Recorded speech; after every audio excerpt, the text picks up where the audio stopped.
ભાવનગર કોર્ટના 5 પકડ વોરંટમાં નાસતા આરોપીને પશ્ચિમ કચ્છ એલસીબીએ ઝડપી પાડ્યો. પશ્ચિમ કચ્છ લોકલ ક્રાઇમ બ્રાન્ચે નામદાર ભાવનગર સિવિલ કોર્ટના 5 પકડ વોરંટમાં નાસ્તા ફરતા આરોપી બચુભાઈ ભૂરાભાઈ પટેલને ઝડપી પાડ્યો છે.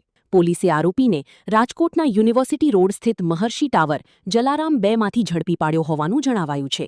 આ કામગીરી એએસઆઈ પંકજભાઈ કુશવાહા તથા એચસી નવીનભાઈ જોશી, શ્યામ ગઢવી અને પીસી ભરતભાઈ ગઢવી દ્વારા કરવામાં આવી હતી. આરોપી સામે આગળની કાયદેસરની કાર્યવાહી હાથ ધરવામાં આવી છે.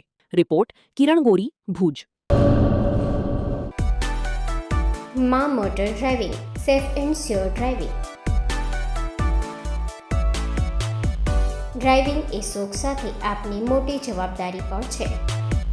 અમારા ઇન્સ્ટ્રક્ટર દ્વારા સચોટ અને સરળ માર્ગદર્શન.